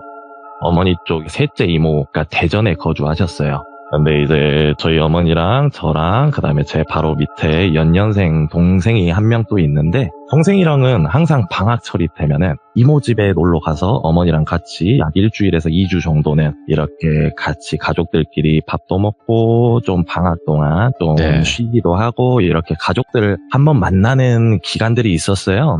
이제 제가 초등학교 3학년이나 4학년 당시였는데, 저희 어머니랑 저희 셋째 이모 계신 대전으로 놀러 갔었던 그 자리에서 일어났던 꿈 이야기인데요. 저희 어머니는 요새 표현으로 하자면은 좀 비범하기도 하시고 끼도 꽤나 되게 다양하게 많으세요. 예. 저희 어머니 이야기를 앞서 간략하게 좀 드리자면은 뭘 딱히 배우시진 않았지만 예체능 굉장히 잘하시고 말주변도 굉장히 좋으시고 노래 음악 요리 못하는 게 없으실 정도로 되게 끼도 많으시고, 그래서 어떻게 표현하면은 물처럼 살아가기보다는 조금은 불처럼 살아가는 게 인생에 조금 더 맞는 색깔이지 않나 싶은 그런 성격을 가지고 계신 분이신데, 저희 어머니는 항상 제가 아기 때부터 느꼈던 게 꿈자리가 굉장히 사납다라는 게 많이 느껴졌어요. 근데 저희 어머니는 꿈으로써 뭔가를 조금 느낀다던가 뭔가를 직접 경험하고 본다던가 이런 경우가 굉장히 많았는데, 이제 셋째 이모가 거주하시는 대전에 가서 약 2박 3일 정도는 정말 재밌게 가족들끼리 식사도 하고, 저희가 자는 시간에는 당연히 어른들끼리 또 약주도 한 잔 이렇게 걸치시고 이러고 지나가고 있었어요. 그런데 한 번은 저희 어머니가 새벽 약 한 3시, 4시쯤 되셨을까요? 동이 트기도 아직 먼 시간이었는데 엉엉 꺽꺽 소리를 내주면서 온 집안이 떠들썩하게 엉엉 우시는 거예요. 그러면서 주방부터 방까지 모든 문들을 막 쾅쾅쾅쾅쾅쾅 하시고, 주방에 있는 기물들도 굉장히 시끄럽게 던지다시피 굉장히 소란을 피우시는 거예요. 그래서 저랑 제 동생은 자다가 이모가 말리는 소리에 깨서 거실을 나가봤더니 저희 어머니께서 뭔가에 꼭 홀린 사람처럼 엄청 큰 소리로 엉엉 우시는 거예요. 그 모습을 봤을 때 사실은 저는 조금 벙찌는 감도 없지 않아 있었어요. 근데 어린 나이에 이게 무슨 상황인가, 혹시 이모랑 다투셨나, 이런 생각만 하고 어떻게 해야 될까 그냥 저도 가만히 서서 지켜만 보고 있는데, 어머니가 눈물을 엄청 흘리시면서 격양된 목소리로 지금 우리 엄마랑 아빠 숨을 못 쉬고 있다 이러는 거예요. 근데 앞서 간략하게 또 하나 설명을 드리자면, 저에게는 외할아버지, 외할머니죠. 저희 어머니에게는 이제 어머님, 아버님이죠. 외할머니, 외할아버지는 제가 태어나기도 전에 네. 돌아가셨어요. 근데 외할아버지는 돌아가신 후에 외할머니가 약 2주 간격으로 이렇게 바로 돌아가신 걸로 알고 있어요. 저도 얼굴은 뵌 적이 없지만. 근데 이제 어머니는 2남 3녀 중에 장녀였어요. 가장 큰 장녀였고, 그래서 네. 동생들을 외할머니, 외할아버지 대신 다 업어 키우다시피 고등학생 때부터 그렇게 부모 노릇을 엄마 노릇을 했다고 해야죠. 그렇게 살아오셨다 하더라고요. 근데 저희 어머니가 꿈을 꿨는데 그 꿈에서 외할머니랑 외할아버지가 물에 잠겨서 숨을 못 쉬고 있는 꿈을 꿨다는 거예요. 이제 외할머니랑 외할아버지가 저희 어머니한테 숨을 못 쉬겠으니 좀 꺼내달라 하면서 하는데, 저희 어머니는 그 꿈이 무서웠다라는 느낌은 아니었다 봐요. 제가 봤을 때는 무섭다기보다는 엄마 아빠한테 무슨 일이 분명히 있구나. 근데 저희 외할머니랑 외할아버지는 그 당시에 삼중턱쯤에 같이 묻혀 계셨거든요. 근데 그 묘지에 계신 분들이 숨이 막힌다니까는 사실 지금 생각해도 저는 뭘까 싶죠. 근데 물에 잠겨 있다라는 그 이야기를 엄청 하시면서 발발발발 떨리시는 목소리로 계속 이야기를 해 가시는데, 결국은 이모가 언니 그러지 말고 조금만 진정해봐라. 우리 엄마 아빠가 지금 묘지에 이렇게 잘 묻혀 계신데 그게 무슨 소리냐. 새벽에 무슨 소란이냐. 언니 술 너무 많이 마신 거 아니냐. 이런 식으로 오히려 저희 어머니를 조금 진정시키면서 이렇게 케어를 하고 있었어요. 그러더니 한 30분 정도 지났나? 저희 어머니가 이제 조금 진정이 되신 후에 천천히 이야기를 해주시는데, 저랑 제 동생은 너무 어리니까 이모부께서 방에 들어가 있어라 해서 저희는 방에 들어와 있는데, 그래도 사실 다 들리잖아요. 거실에서 하는 이야기가. 근데 외할머니 외할아버지가 산소에 이렇게 계시는데 아마 물난리가 났을 거다. 산사태가 났을 거다. 이렇게 완전 확신을 하시는 거예요. 저희 어머니가. 네. 그래서 이모는 언니 그러면 아침 해가 뜨면 가보면 되지 않냐. 언니 너무 그렇게 생각하지 마라. 이렇게 달래주시는데 저희 어머니는 안 되겠다. 곧 비 올 거다. 여기도 지금 곧 비가 올 거다. 그러니까 난 지금 출발을 해서 택시를 타고라도 가겠다. 그러니까 너희 형부한테 아침까지 우리 어머님, 아버님 계신 곳으로 오라고 해라. 이런 이야기가 나온 거예요. 그러고 나서 저희 어머니는 그 말을 하고 저랑 제 동생을 좀 돌봐달라. 이 말만 남기고 바로 택시를 타고 가신 거예요. 그러고 나서 저희 아버님이 저랑 제 동생을 아침에 데려와서 태워서 이제 외할머니 외할아버지가 계신 산소로 갔더니 무슨 이런 중장비들 있죠. 포크레인이랑 엄청 큰 덤프트럭 2대가 와 있는 거예요. 근데 정말 소름 끼쳤던 게 뭐냐면 모든 분들이 하얀색 위아래 약간 방진복이라고 해야 되나요? 공장에서 입을 법한 그런 옷 있죠. 그런 옷을 챙겨 입고 뭔가를 자꾸 찾고 계시더라고요. 한 10명 정도 남짓되는 그런 분들이. 그래서 저랑 동생이랑 그다음 저희 아버지, 그다음 이모랑 이모부 5명이 이렇게 있었는데 정말 눈앞에서 그렇게 있는데 뭔가 분주하기보다는 뭔가 가까이 가면 안 될 것 같은 굉장히 심오한 분위기가 느껴지는 거예요.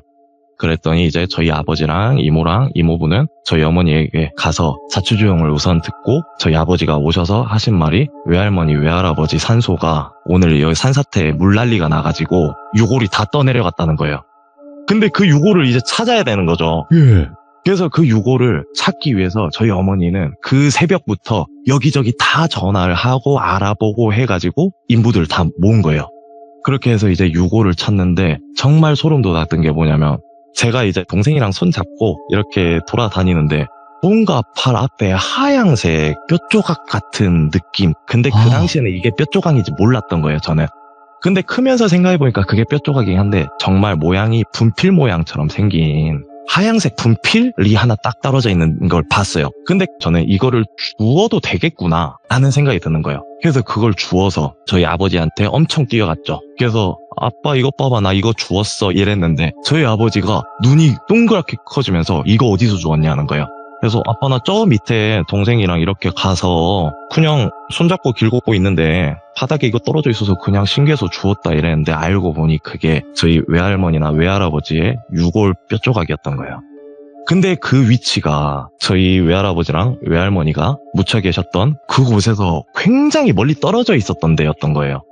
그래서 그날 아무튼 결국은 아버지한테 갖다 드리고 아버지가 제가 놀았던 곳까지 다 내려오셔서 또 인부들 다 데려와서 결국은 유골을 다 이렇게 수집은 했다라고 들었거든요. 근데 그 후에 저희 어머니가 이제 대전에서 다시 저희가 사는 곳으로 내려오는 차 안에서 그 꿈에 대한 이야기를 아버지한테 살짝씩 푸는데 대전에서 제가 사는 전라도까지 오는 데는 장거리다 보니까 저랑 동생이 자는 줄 알고 이야기를 하셨나 봐요. 근데 저는 살짝 잠들었다가 어머니가 이야기를 하시는 거를 깨서 들었죠. 근데 뭔가 어른들의 이야기고 어린 마음이어도 엄마 마음이 편치는 않겠구나는 분명히 느껴졌기 때문에 자는 척을 하면서 들었는데 어머니가 꿈에 대해서 저희 아버지한테 상세히 좀 풀어나가시더라고요. 근데 새벽에 비가 억수로 올 거라는 예감이 딱 들었대요. 근데 이제 저희 외할머니 외할아버지가 꿈속에 또 나오신 거죠, 그날. 그래서 외할머니 외할아버지가 너무 숨이 막힌다, 숨을 못 쉬겠다. 근데 이 숨을 못 쉬는 게 누가 목 졸라서 숨을 못 쉬고 이런 게 아니라 물속에 갇혀서 숨을 못 쉬겠다라고 저희 어머니 꿈에 나와서 어머니한테 계속 숨을 못 쉬겠으니 빨리 좀 살려달라 이렇게 계속 닥달을 하다시피 하셨다는 거예요, 저희 어머니한테. 근데 저희 어머니는 그 꿈에서 무조건 이거 무슨 일이 있구나를 직감을 바로 하셨대요. 그래서 꿈에서 깨자마자 저희 어머니가 어떻게 걷잡을 수 없는 이 감정이 터지셔서 계속 우셨던 거예요. 그렇게 몇십 분을 내내 울다 보니 이모가 조금 진정시키니 조금 진정은 됐는데 분명히 여기에 비가 올 거다, 비구름이 올 거다라는 게 또 확신이 드셨다는 거예요. 그래서 이제 저희 어머니는 그 새벽에 저희를 뒤로 하고 바로 외할머니 외할아버지한테 달려갔는데 택시를 잡자마자 엄청난 소나기가 내리더래요. 그러니까 저희 어머니는 비가 올 거라는 게 꿈속에서부터 확신이 들었다? 약간 이런 느낌이 있었나 봐요. 그래서 저희 어머니가 그렇게 꿈을 꾸고 바로 외할머니 외할아버지를 보러 갔더니 난리가 나 있죠 사실. 유골은 다 떠내려갔죠. 그거 다 수집해서 결국은 앞골당에 두 분 또 나란히 이렇게 안치를 시켜드리긴 했는데 그 후에 저희 어머니는 기댈 것이 없는 거예요. 이 마음을. 그래서 이제 저한테는 외숙모 할머니가 한 분 계시는데 저희 어머니는 사실 외할머니 외할아버지를 일찍 보내드렸기 때문에 부모님이 없잖아요. 근데 저희 어머니는 어떻게 보면 동생들, 남동생 둘에 여동생 둘 이렇게 항상 키우기 바빴다 보니까 의지할 곳이 외숙모 할머니밖에 없었다 하더라고요. 근데 외숙모 할머니는 완벽한 불자세요. 불교 신자신데 그쪽에서 이제 약간 사주도 봐주시고 또 약간 우리 요새 뭐 점을 본다고 하잖아요. 그런 것도 같이 이렇게 좀 하시는 그런 분이셨어요. 그래서 저기 경상남도 엄청 후미진 곳에 사찰처럼 지어서 계시는 분이셨는데 외숙모 할머니한테 이제 저희 어머니가 한 일주일만 갔다 오겠다 하고 돌연 외숙모 할머니 댁으로 가신 거예요. 저희 어머니가. 근데 저희 아버지는 걱정이 될 수밖에 없죠. 걱정이 되니까 외숙모 할머니 댁으로 저랑 또 동생을 데리고 간 거예요.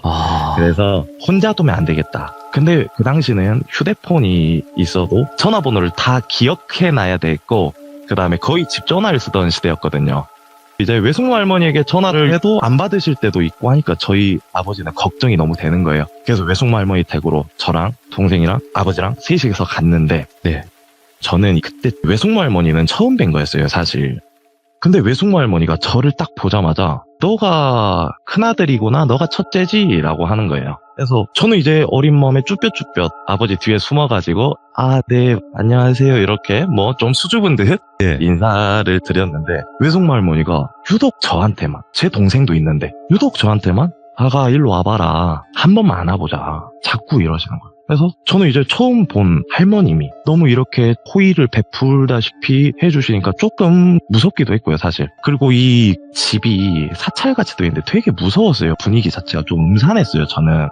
근데 어머니는 거기 일주일 정도 있으면서 굉장히 또 표정이나 그냥 뭔가 풍기는 분위기가 되게 온화해진 느낌이 딱 드는 거예요. 뭔가가 정리가 많이 됐구나 이런 느낌이 바로 느껴지는데 외숙모 할머니가 하루 종일 제 옆에 붙어서 손을 잡으시면서 아가 큰아들 너가 엄마 잘 지켜야 된다 그래서 그냥 어른들이 해주시는 그런 걱정이겠구나 했어요. 근데 참 신기한 게 제가 거기서 베개 밑에 손을 놓고 자는데 뭐가 제 손가락을 꽉 무는 거예요. 그래가지고 소리를 지르고 일어났더니 네 번째 손가락에서 피가 나고 있는 거예요. 그래서 베개를 들쳤죠. 근데 굉장히 큰 사슴벌레 한 마리가 베개 밑에 딱 있는 거예요. 근데 사슴벌레가 누가 베개 밑에 넣어놓지 않는 이상 베개 밑에 있을 이유가 얼마나 있겠어요 사실은. 근데 베개 밑에 사슴벌레가 있다는 것도 참 놀라운데 하필 제가 베개 밑에 손을 넣었는데 제 손을 문 거죠. 피가 나요. 근데 외숙모 할머니가 와다다다다다 달려오시는 거예요. 제가 자고 있던 방. 무슨 일이냐고. 그래가지고 막 울면서 제가 그냥 자려고 베개 밑에 손 넣었는데 물렸다 이랬더니 외숙모 할머니가 너 여기서 빨리 떠나야겠다고, 여기 있을 사람이 아니다, 너 뭔가 끼가 있다고 이런 말만 하셨어요. 그래서 저희 아버지가 우선은 해가 뜨면 애 엄마 챙겨서 같이 가겠습니다 이렇게 말씀을 드렸더니 외숙모 할머니가 하신 말씀이 안 돼, 얘는 두고 가야 된다, 얘는 여기서 한 달 정도는 더 있어야 된다, 안 그러면은 얘 금방 죽는다고, 얘는 여기 나가는 순간부터 이름도 바꿔야 되고 이름을 바꿔야지 사주가 바뀐다고 그런 이야기를 하시면서 하신 말이 네 큰아들 끼가 있는 애니까 네 큰아들이 아마 엄마 명을 오랫동안 이렇게 살릴 거란 식으로 이야기를 하시는 거예요. 그래서 항상 큰아들이 하고 싶다는 대로 놔둬라, 분명히 뭔가 하고 싶은 게 있어도 말리지 말고 그대로 하게 놔둬라. 근데 제 동생도 있는데 무조건 제 이야기만 계속 하시는 거예요. 그래서 그렇게 의아했는데 그러고 다음날 저랑 아버지랑 동생은 먼저 제가 살던 동네로 내려왔고 나중에 어머님은 몇 주 정도 더 계시다가 저희 아버지가 태우고 오셨어요. 근데 어머니가 굉장히 그 후로 온화해지시고 꿈도 실제로 많이 안 꾸시고 개명도 하셨고요 심지어. 근데 그러고 나서 외숙모 할머니를 한 2년 정도 지나고 한 번 더 뵀어요. 근데 그때보다 외숙모 할머니가 굉장히 야위셨더라고요. 한 2년 사이에. 그래서 이제 어머니가 외숙모 할머니를 2년 만에 뵙고 나서 하시는 말이 왜 이렇게 야위었냐, 왜 이렇게 야위셨어 이랬는데 이제 외숙모 할머니가 하시는 말이 네가 요새 안 아프니까 낫다고. 근데 저희 어머니는 항상 1년에 한 번씩은 정말 이유 모르게 엄청 아프셨거든요. 근데 생각해보니까는 그 후로 계속 안 아프셨어요. 근데 외숙모 할머니가 2년 만에 엄청 야위신 거죠. 그러고 그 해에 얼마 안 가서 돌아가셨는데, 이제 외숙모 할머니가 돌아가시기 직전에 또 한 번 뵀었는데 저한테 딱 하신 말이, 너네 엄마 이제 꿈 잘 안 꿀 거야, 그치? 이러는 거예요. 그래서 생각해보니까 엄마가 꿈을 꿨다 이런 이야기를 또 들어본 기억도 많이 없고 해서요. 그래서 네 그렇다 이랬는데, 너네 엄마 꿈에 나왔던 외할머니 외할아버지는 정말 숨이 막혀서 살려달라고 할 게 큰딸밖에 없어서 큰딸한테 그랬던 거다. 근데 너 엄마가 이제 꿈 안 꾸는 거는 뭐냐면 네가 있어서 꿈 안 꿀 거라고. 예. 너 항상 엄마 옆에 이렇게 있어줘야 된다고. 그런 이야기를 계속 하시다가 몇 개월 지나서 금방 생을 마감을 하셨는데, 그때부터 뭔가 저의 제대로 된 꿈 이야기가 펼쳐지는 거거든요. 그 이후부터 제가 꿈으로서 뭘 보게 된 거예요. 저희 어머니 대신. 그 느낌이 굉장히 많이 들어요. 저희 어머니는 사실 그때 이후로 뭔가 꿈을 통해서 현실에 이렇게 좀 개입이 된다던가, 네. 정말 현실에서 뭔가를 느낀다던가 이런 꿈은 안 꾸신다 하시더라고요. 근데 이제 저도 어릴 적부터 무수히 많은 꿈을 꿨는데, 저희 어머니도 물론 꿈이 좀 드세다, 약간 이런 말씀을 먼저 드리고 싶어서 먼저 우선은 좀 밑밥이라고 하죠. 밑밥이 많이 깔렸는데, 이제 본격적으로 제 꿈 이야기를 한번 들려드릴게요. 오, 예. 제가 현재는 약혼녀가 있어요. 와이프라고 하겠습니다, 편하게. 네네. 제 와이프를 제가 만난 지 2년 정도 됐는데, 와이프도 사실 좀 어떻게 보면은 인생이 좀 삶이 기구하다? 나름의 아픔도 굉장히 많고, 그 다음에 항상 그거를 남에게 표출하기보다는 속으로 끙끙 앓고 남들에게는 내색조차 안 하려고 하는, 어떻게 보면 정말 외적으로 강한데 속은 정말 여리고 많이 닫혀있는 사람이에요. 제 와이프 될 사람은 아버지를 어린 나이 때 잃었거든요. 근데 이제 저는 당연히 아버님도 뵙지 못했지만 아버님이 심지어 또 안 좋게 이렇게 돌아가셨어요. 뭐가 어디가 아파서 이런 게 아니라 스스로 이렇게 마감하신 그런 거였는데, 그거를 어떻게 보면 어린 마음에 제 와이프는 이런 아빠에 대한 사랑도 받고 싶었을 나이고, 또 그런 부재가 많았죠. 아버지의 부재란 건 사실 굉장히 어릴 적에 또 첫째 딸로서 그런 아픔이 많았다 하더라고요. 근데 그 이야기까지는 했지만 아버지와 지냈던 이런 디테일 이야기는 저한테 한 적이 한 번도 없거든요, 제 와이프가. 근데 이제 저랑 와이프랑 같이 잠을 자고 있었는데 제가 꿈을 하나 꿨어요. 근데 그 꿈이 굉장히 찝찝한 꿈이더라고요.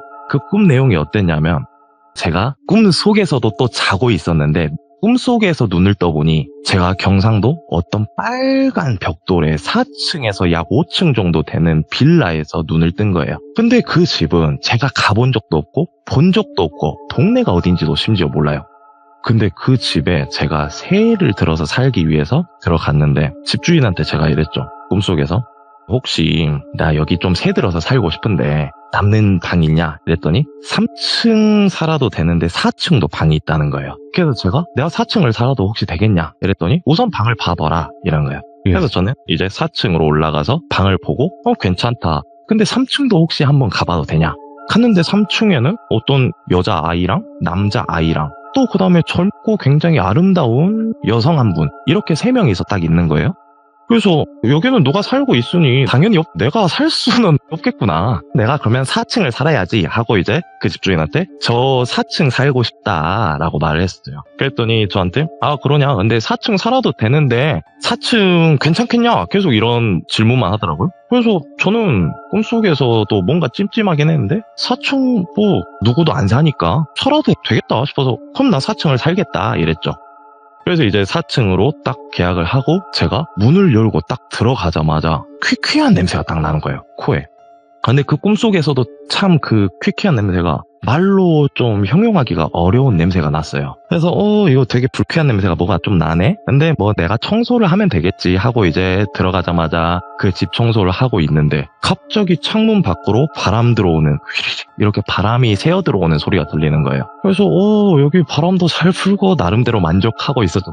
근데 갑자기 강아지 한 마리가 저를 보고 막 짖어요. 근데 4층인데 어떻게 이 강아지가 4층까지 올라왔지 싶은 거예요. 예. 근데 그 강아지가 저를 보면서 계속 짖더니 계속 들여달라 이런 느낌으로 짖더라고요. 그래서 들여놨어요. 들여놨는데 하얀색 강아지였던 얘가 제가 집 안으로 들이자마자 갑자기 검정색으로 바뀌는 거예요. 그 강아지가 검정색으로 바뀌더니 저를 죽일 듯이 이 집에서 안 나가면 나 너 물어서 죽일 거야 이런 느낌으로 엄청나게 저를 보고 짖는 거예요. 그래서 얘 왜 이럴까? 근데 뭔가 무서운 게 이 강아지가 저를 계속 빤히 쳐다보면서 계속 짖어요. 그래서 이걸 뭘까? 나 지금 도망쳐야 되나? 이 생각을 하고 있는 찰나에 강아지가 이제 저를 물려고 계속 덤벼드는데 저는 아까 창문이 열려 있었다 했잖아요. 꿈속에서 바람 들어오는 소리가 들리던 그 창문을 열고 그냥 뒤도 안 돌아보고 냅다 달려갔어요. 그렇게 해서 집 밖으로 한참을 도망쳤나? 그랬더니 이제 산길을 지나서 어떤 번화가처럼 건물들이 있는 그 위치로 제가 무작정 달렸더라고요. 꿈속에서. 근데 이제 정신을 차려보니 뒤에 강아지가 쫓아오나 싶어서 계속 뒤를 돌아보는데 이제 강아지 소리는 안 들리는 거예요. 그래서 제가 도착한 건물이 어디였냐면 2층에 당구장이 있었어요. 근데 당구장 건물에 우선 들어가서 우선 피해 있자, 숨 좀 돌리자, 물도 한 잔 얻어 마시고 이런 생각이 드는 거예요. 그래서 그 당구장 건물 조심히 들어갔는데 제가 당구 치는 사람들 뭐 이렇게 웃고 떠들고 이런 모습들을 보면서 멍하니 당구장에 앉아있는 상황이었어요. 근데 갑자기 당구장 문을 열고 검정색 위아래 정장을 완벽하게 빼입은 남자 7명이 들어오더라고요. 근데 이 남자 7명이 순서대로 딱 들어오더니 일렬 횡대로 쫙 나란히 서는 거예요. 예. 근데 그 7명이 모든 시선이 포커스가 저한테 맞춰져 있는 거예요. 이 7명 지금 나 보고 있네? 근데 그 7명이 걸음을 맞춰서 저한테 나란히 걸어오는데 바로 드는 생각이 아까 그 강아지인가? 이 생각이 드는 거예요. 근데 강아지는 한 마리였는데 갑자기 사람 7명이 이렇게 나란히 서서 걸음을 맞춰서 온다고? 이거 뭘까? 근데 시선이 저한테 떨어지지가 않아요. 저한테 계속 고정돼 있는 거예요. 그래서 이거는 내가 도망쳐야겠다. 그래서 또 당구장 창문을 열고 뒤도 안 돌아보고 계속 도망갔어요. 근데 계속 도망가는데 그 7명은 분명히 걸어오고 있어요. 저는 달리고 있고. 근데 그 7명이 쫓아오는 이 거리가 좁혀지면 좁혀졌지 멀어지지가 않는 거예요. 그래서 그 꿈속에서 안 되겠다. 나 여기서 숨지 않는 이상 계속 달려가봤자 잡히겠다. 그래서 무작정 달려간 곳이 제가 꿈속에서 길을 외운 곳이 여기 당구장까지 온 길밖에 없는 거예요. 그래서 우선은 원래 내가 계약했던 그 4층짜리 빌라에 가서 숨자 아니면 사람들한테 살려달라고 빌어보자 이 생각이 들어서 그 빌라로 제가 달려갔죠. 근데 빌라로 달려갔는데 1층 문이 잠겨 있는 거예요. 그래서 제가 저기요 막 부르는데 1층 문을 갑자기 어떤 여성분이 확 열고 나오시는데 제가 아까 앞서 말씀드린 대로 3층에는 아리따운 젊은 여성 한 분과 그 다음에 여자아이 하나, 남자아이 하나 이렇게 3명이 살고 있는 집이라고 했잖아요. 근데 그 3층에 계시던 아리따운 여성분이 하얀색 소복을 입은 굉장히 긴 생머리에 이쁘시고 피부도 굉장히 고우시고 이런 여성분이랑 나란히 서서 딸과 아들을 양품에 안은 채 문을 열어주시는 거예요. 그러더니 저한테 어디 갔다 오니? 이러는 거예요. 꼭 저를 아는 분처럼. 그래서 제가 처음 뵀지만 바로 첫 마디가 뭐였냐면 어머니 저 좀 살려주세요. 저 누가 자꾸 쫓아와요. 근데 도망치려 해도 도망칠 수가 없겠다. 살려주세요 이랬더니 제가 어머니라고 불렀던 그 여성분이 저를 쏙 안으시면서 어디 갔다가 이제 오냐고 얼른 와라 내 새끼 이러는 거예요. 근데 그 하얀색 소복 입으신 분은 아무 말도 안 하고 그냥 웃고만 계세요. 그래서 우선은 너무 인자하게 잘 웃어주시는 여성분도 계시고 그 다음에 또 애를 둘씩이나 이렇게 양품에 안고 저한테 내 새끼 어디 갔다 왔냐 이렇게 또 잘 챙겨주시는 분도 계시고 마음이 놓이는 거예요. 그래서 이제 그 3층 집으로 들어갔죠. 들어갔는데 집 구조가 정확히 기억이 나요. 옛날식 아파트라고 해야 되죠. 문 열자마자 바로 신발장이 있고요. 네. 그 다음에 신발장을 마주보고 방이 있었고 그 옆에 화장실이 있었고 안방이 거실 지나서 있고 거실이랑 주방이랑 붙어있는 그런 구조였는데 이제 그 구조가 너무 생생히 꿈에서 보이는 거예요. 네. 거실에 하얀색 소복 입은 분과 그 여성분과 나란히 이렇게 마주보고 앉아 계시더라고요, 소파에. 근데 뭔가를 두 분이서 속닥속닥 이야기를 하시는데 입모양은 되게 크게 뻥긋뻥긋 하시는데 목소리가 두 분 다 안 들리는 거예요.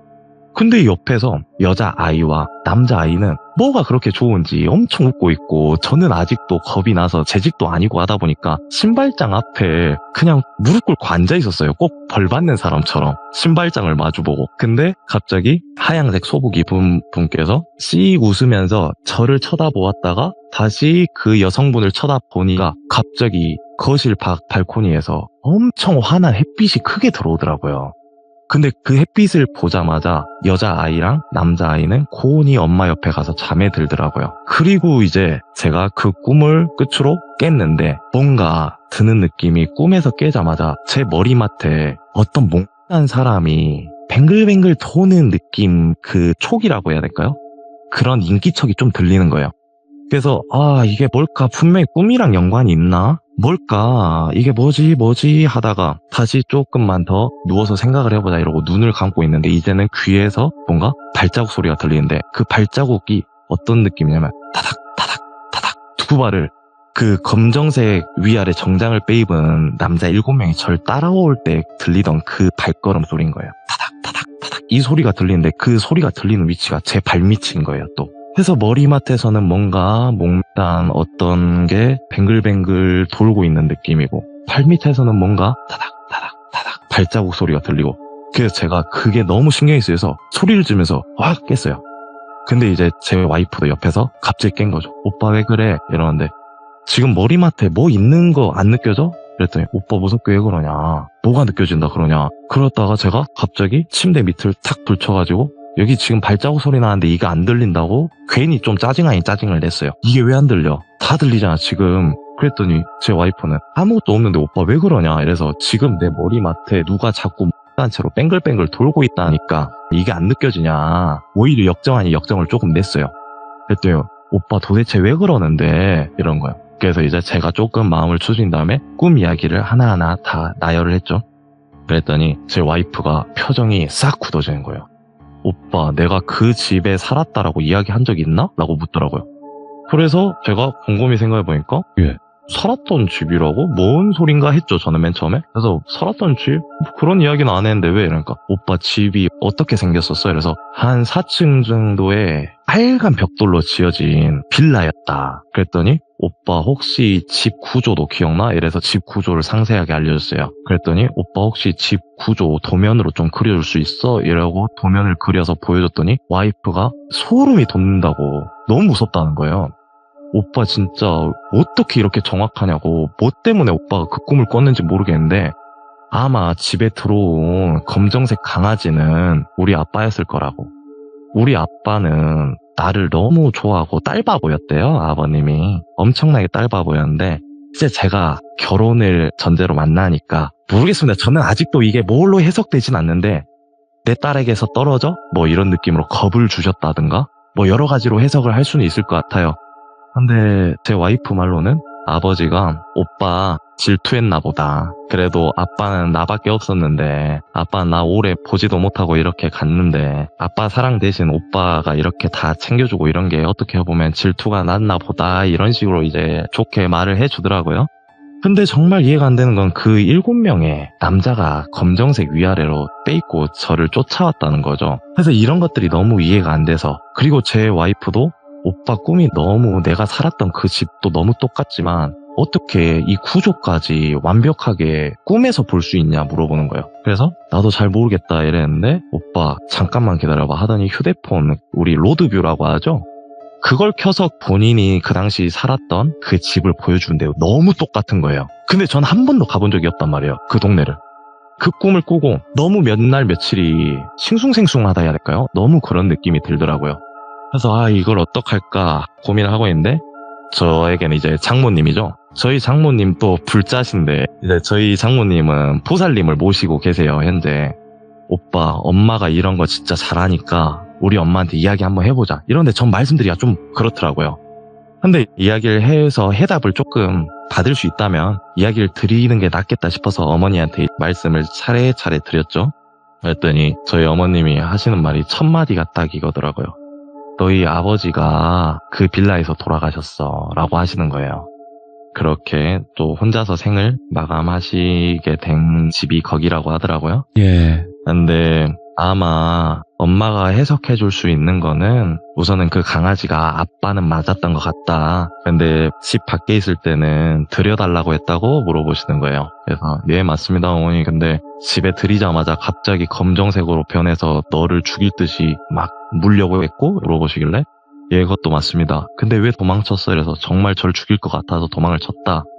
너 도망쳤을 때 그 검정색 정장을 입은 7명이 아마 사자였을 건데 너가 그 사람들에게서 도망쳐서 집으로 돌아온 게 다행이다. 근데 만약 잡혔으면은 너에게 큰 사고가 났거나 어떤 일이라도 생겼을 것 같다. 이런 말씀을 하셨는데 근데 제가 이제 궁금한 건 어머니 그러면은 그 집 그리고 아버님이 있었던 일 그 다음에 그 7명은 그래요. 그거는 뭐 사자라고 생각하겠습니다. 거기까지는 이해가 되는데 그러면 어머니 저에게 문을 열어주셨던 그 아리따운 여성분과 아이들은 누굴까요? 그러니까 아직도 눈치를 못 채겠냐는 거예요. 그래서 저는 잘 모르겠는데요. 그러니까는 어머니께서 하신 말이 그 아리따운 여성이 아마 엄마였을 거야. 그 다음에 오른쪽에 안겨 있었던 게 우리 딸이고 왼쪽에 안겨 있었던 아들은 우리 아들일 거야. 그러시는 거예요. 그래서 내가 너 가족으로 받아들일 준비가 돼 있었나 보다고. 예. 우리가 가족이었었나 보다고 애초부터. 그러니까 나는 너를 이렇게 꿈속에서 아마 받아줬을 것 같다. 근데 또 궁금한 거는 하얀색 소복 입은 분은 그럼 누굴까요? 그랬더니 엄마가 모시는 보살님이 너 꿈속에 나와서 지켜주신 걸 거야. 이렇게 되게 인자하게 말씀하시더라고요. 그러고 나서 이제 하루 종일 그 꿈에 대해서 생각을 해보니 앞뒤가 조금은 맞는 거예요. 실제로 제 와이프에게는 남동생이 있거든요. 그 남동생은 저한테 맨날 매형 처남하면서 현재 공업을 하고 있습니다. 심지어. 예. 이게 좀 해석을 듣다 보니 너무 절묘하게 잘 맞는 거예요. 그래서 참 그런 꿈을 제가 어떻게 보면 제 와이프의 과거를 꿈에서 보고 그 다음에 이렇게 해석을 받았던 그런 꿈이 한 번 있었고 그 다음에 이제 마지막 꿈은 길진 않은데요. 이 꿈은 가장 최근에 꾼 꿈인데요. 오호, 예. 제가 현재 하는 게 자영업이다 보니까 사실은 이렇게 손님들도 많이 상대하고 이런 일이잖아요. 근데 제가 자영업 중에서도 요식업을 하고 있거든요, 현재. 네네. 그러다 보니까 제가 주방만큼을 굉장히 청결하게 해요. 중요하죠. 무조건 요식업 하는 사람들은 주방이 또 청결을 해야 되니까요. 저는 주방 정리를 항상 바로바로 그때그때 하는 편인데 한 번은 아까 전에 말씀드렸다시피 제 처남과 현재 같이 일을 하고 있어요. 네. 근데 제 처남도 성격이 굉장히 깔끔한 성격이고 그다음에 주방이 더러운 꼴을 아예 못 봅니다. 근데 이제 한 번은 요리를 다 한번 메뉴 싹 빼고 그다음에 분명히 제가 도마를 한번 싹 씻었어요. 그다음에 원래 도마를 두는 자리에다가 도마를 두고 제가 뒤 돌아왔다가 맞다. 근데 도마 위에 칼도 놔둬야지 하고 다시 뒤를 돌아왔는데 도마를 방금 씻었잖아요. 근데 방금 씻은 도마 위에 여자 머리카락이 뭉탱이가 하나 떨어져 있는 거예요. 한 뭉텅이가요. 몇 가닥도 아니고. 뭐지? 나 방금 도마 씻었는데 왜 여자 머리카락이 떨어져 있나 싶은데 내 옷에 묻어 있었나 보다. 아니면 내 와이프의 머리카락이 옷에 묻어 있다가 내가 뒤돌면서 떨어졌나 보구나 라고만 생각을 했어요. 근데 뭔가 찜찜한 게 제 와이프는 염색을 한 머리거든요. 근데 거기 도마 위에 떨어져 있는 머리는 굉장히 시꺼먼색의 머리카락인 거예요. 이게 뭐지? 하고 그냥 주워서 버렸어요, 첫날은. 근데 그 다음 날도 딱 출근을 해서 주방을 먼저 들어가는데 전날 주방은 항상 청소를 해놓고 가거든요. 바닥이든 뭐든. 근데 바닥에 여자 머리카락이 또 검정색 한 뭉텅이가 떨어져 있어요. 네. 근데 저희 가게에 발주를 넣고 유통 오시는 분들도 다 남성분들이시기 때문에 여자 머리카락이 떨어질 이유는 없단 말이죠. 심지어 주방에 들어갈 사람도 없고요. 근데 여자 머리카락이 또 떨어져 있어요. 이틀 차부터는 좀 뭔가 신경이 쓰이는 거예요. 그래서 이거 머리카락 또 뭐지? 하고 머리카락 한번 자세히 봤는데 모발 자체가 굉장히 굵은 그리고 너무 진하게 검한 검정색의 머리카락이 또 떨어져 있길래 주워서 버렸어요. 내일은 또 안 그러겠지. 내일까지 이러면 이건 진짜 사고다 싶어가지고 그냥 찜찜한 마음을 두고 내일은 안 그러겠거늘 하고 또 다음날 셋째 날이 돼서 출근을 했는데 그날은 정말 소스라치게 놀란 게 출근을 하자마자 도마 위에 검정색 머리카락 한 뭉텅이가 딱 떨어져 있는 거예요. 그래서 3일 연속 검정색의 여자 머리카락 뭉텅이가 떨어져 있길래 이거 뭐 있구나. 지금 가게에 뭐가 있구나 싶은 거예요. 그래서 이제 저희 장모님한테 이런 일이 3일 동안 있었다 이랬더니 너희 그니까 엄마가 고사 지내자 했을 때 고사를 지냈어야 되는데 왜 그런 거 안 믿겠다 하고 고사를 안 지내서 지금 고사 지내라고 이렇게 무언의 메시지를 주시는 것 같다 이런 거예요. 근데 저는 꿈이나 이런 거를 꾸고도 사실 그렇게 막 믿는다 이런 것보다는 정말 연관되어 있는 것들이 자꾸 꿈에 나오니까 네. 신기하다였단 말이에요. 근데 이번에는 장모님께서 그런 이야기를 하시는데 믿져야 본전이니까 한번 해볼까? 라는 생각이 드는 거예요. 원래 고사나 이런 거는 정말 제 성격에도 안 맞고 전 너무 현실주의적인 게 또 좋아가지고 안 믿었단 말이죠. 근데 어머니 굳이 고사를 지낼 필요가 있을까요? 사실 오픈한 지도 이제 좀 됐고 해서 고사를 지낸다는 게 참 좀 그렇습니다. 그러니까 속는 셈 치고 한번 해보라고.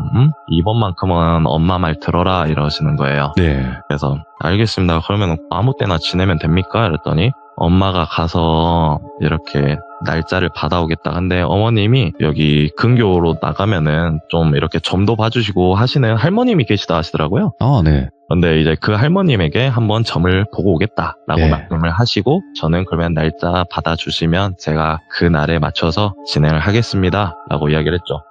그러고 이제 약 며칠 정도 지나서 저희 어머님께서 전화를 주셨는데 날짜 잡았다라고 하시는 거예요. 그래서 어머니 그러면 언제가 좋겠습니까? 그래서 무슨 월 며칠에 하자라고 말씀을 하시는 거예요. 그래서 알겠습니다. 그럼 준비를 하겠습니다. 이랬는데 어머님이 근데 오늘 가게에서 이야기 좀 할 수 있겠니? 라고 말씀을 하시는 거예요. 그래서 예, 뭐 상관없습니다. 저는 이제 뭐 고사 어떻게 지내는지 이런 걸 말씀을 해주실 줄 알았어요. 근데 제가 그 이야기를 듣고 어머님한테 내 가게 오셔도 됩니다 라고 이제 이야기를 하고 뭔가 좀 찜찜한 느낌이 들어서 다시 전화를 드렸어요. 그래서 어머니 오늘은 좀 그럴 것 같은데요. 혹시 한 다음 주에 한번 뵙는 게 어떻겠습니까? 라고 말씀을 드렸더니 그러자라고 하시는 거예요. 근데 그날 제가 꿈을 또 꿨어요. 그날 이제 퇴근을 하고 집에 와서 잠을 자는데 저희 주방에서 저와 제 처남이 요리를 하고 있는데 이 요리를 누구에게 내드리는 요리였냐?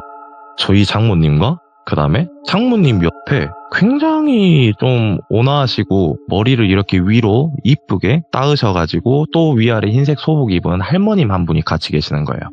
근데 그 두 분이 저희 가게에서 식사를 한번 하시고 싶다라고 하셔서 오신 상황이었어요, 꿈속에서. 근데 제가 저희 장모님과 그 할머님 요리를 드리기 위해서 요리를 하는데 고기를 팬에 올리면 바로 타버리는 거예요. 그래서 이거 뭘까 해서 탄 거를 드릴 순 없으니 버렸어요. 그 다음에 다른 고기를 다시 팬 위에 올렸는데 또 몇 초도 안 가서 고기가 타요. 예. 그래서 제가 이게 꿈인가 현실인가 싶을 만큼 고기가 금세 타버리니까 고기가 왜 이럴까? 뭐가 잘못됐나? 하고 이제 불이 너무 센지 그것도 꿈속에서 자꾸 들여다보고 하는데 불도 세지도 않아요. 네. 근데 고기를 올릴 때마다 자꾸 타는 거예요. 그래서 제가 가게에 준비해둔 고기가 다 타버린 거예요. 근데 탄 음식을 드릴 수는 없잖아요. 그래서 제가 이 고기가 왜 이렇게 타나 싶은데 이제 제 처남은 꿈속에서 형 고기가 너무 이렇게 자꾸 타는데 어떻게 해야 돼? 이제 우리 고기 다 썼어 이러면서 어떻게 할 줄 모르는 거예요. 그래서 걱정하지 마 형이 고기 금방 사올게. 근데 어머님이랑 저 할머님께 솔직하게 말씀은 드리자. 탄 음식은 내가 죽어도 못 드리겠으니 조금만 기다려 주시면 내가 금방 다시 준비를 해드리겠다. 네. 그랬더니 저희 장모님이 꿈속에서 주방으로 들어오신 거예요. 그러더니 저를 딱 보면서 무슨 일 있니? 라고 물어보시는데 어머니 어떡하죠? 맛있는 고기를 내드리고 싶은데 고기가 자꾸 타서 어떻게 할 도리가 없습니다. 많이 배고프실 건데 할머님은 식사를 하셔야 되는데 어떡할까요? 계속 기다리기만 하시고 이렇게 말씀을 드렸더니 어머님께서 하신 말이 괜찮다. 우리 그렇게 배고프고 이런 거 아니고 너희가 이렇게 요리해주는 모습만 봐도 배부르니까 걱정하지 말고 천천히 마음 편하게 먹고 천천히 해라. 계속 이렇게 다독여 주시더라고요. 네. 그래서 제가 바로 꿈속에서 달려서 고기를 또 금세 구해서 다시 가게로 들어왔어요. 가게에 들어와서 저희 처남한테 같이 다시 차근차근 해보자 이랬는데 아까보다는 고기가 타진 않는데 이번엔 고기가 녹아버리는 거예요, 팬 위에서. 그래서 고기를 또 사온 게 다 이번에 팬 위에서 녹아서 결국은 제가 다 버리고 처남에게 있어 내가 말씀을 드리고 올게 하고 이제 터벅터벅 걸어갔어요. 걸어가서 저희 장모님과 그다음에 위아래 하얀색 소복 입은 할머님한테 허심탄회하게 그냥 앉아서 할머님 어떡할까요? 제가 오늘 진짜 저희 어머님이랑 같이 오셨는데 맛있는 요리 한번 내드리고 싶었는데 고기가 다 타버리고 다 녹아버려서요. 제가 거짓말 하기도 뭐하고 그렇다고 맛없는 요리를 우리 할머님 처음 뵀지만 제가 드리기는 뭐합니다. 오늘 여기까지 어려운 발걸음 해주셨는데 제가 이런 요리는 도저히 할머님께 상에 올리긴 좀 그렇네요 이랬어요. 그랬더니 할머님이 저를 토닥토닥 다독여주시면서 아무 말도 안 하고 씩 한번 웃으시더니 저희 장모님 손을 잡고 나가더라고요, 같이. 그 꿈을 꾸자마자 또 이 꿈에 장모님이 나왔네 싶어서 또 말씀을 드렸어요. 그랬더니 어머님이 물어보신 게 고기를 다 버렸어? 라고 물어보신 거예요. 그래서 네 어머님 고기 다 버렸어요. 그러니까는 그 버린 고기 혹시 누구에게도 안 내드렸지 꿈속에서? 이런 거예요. 그래서 네 어머님 그냥 이런 고기 드릴 바에는 안 드린 게 나은 것 같아서 꿈속에서 할머님한테도 못 드리겠다라고 말씀드리니 그냥 씩 웃고 나가시네요. 하니까는 잘했다. 아마 너 최근에 머리카락 떨어지는 그 꿈 꾸고 엄마한테 이야기했는데 보살님이 너 한번 어떻게 잘하고 있나 꿈에서 보러 가셨나 보다 라고 말씀하시는 거예요. 그래서 정말 또 그러신 건가 싶었죠. 근데 그러고 나서 사실 그 꿈을 꾸고 며칠 동안 장사가 되게 주춤하는 거예요. 평소 하던 것보다도 손님들이 안 오고 내가 혹시 이런 꿈 때문에 아니면은 뭐가 지금 시기가 안 맞는지 여러 가지 생각이 많이 드는데 어머님께서 고사를 지내기 전에 한번 또 가게에 오신다고 원래 하셨었잖아요. 그래서 며칠이 지나서 이제 그 꿈 이야기를 또 듣고 어머님도 사실은 할 말이 있다고 하면서 이제 제 가게를 오셨어요. 오셔가지고 이야기를 해주시는데 사실은 엄마가 너 걱정할까봐 말을 못했는데 너 그 꿈 꾼날 엄마도 같은 꿈을 꿨다는 거예요. 그래서 진짜요? 그래서 입장은 좀 바뀌었다 하더라고요. 어머님께서는 이제 저희 가게에 와서 저와 제 처남이 해주는 요리를 먹는 꿈을 꿨다라고 하시는 거예요. 근데 같은 날 어떻게 보면 1인칭적인 입장에서만 서로 꿈을 꾼 거지 사실 같은 공간에서 같은 이 모습을 꾸셨다라고 하시더라고요. 그래서 그 이야기를 하시면서 사실 엄마가 그 꿈 꾸고 너한테 그 꿈 이야기 들었을 때 우리가 뭔가 같은 꿈을 꿨다 싶은 느낌 때문에 고사 날짜를 주신 분께 한 번 더 갔다는 거예요, 그날. 그래서 이제 저의 이 생년월일과 제가 태어난 시간, 그 다음에 제 이름, 이거를 그냥 어떤 관계다라고 말도 없이 그냥 이런 아이가 있는데 이 아이 저랑 뭐가 있나요? 하고 물어보셨대요. 근데 거기서 하는 말이 네 딸도 그렇고 네 아들놈도 그렇고 네 딸이랑 아들놈은 너랑 가깝게 있으면 안 된다. 항상 따로 살아야 된다. 근데 네가 배 아프지 않고 낳은 아들이 딱 하나 있네. 그놈 이름을 네가 지금 갖고 오라고 저희 어머님한테 그렇게 말을 했다는 거예요.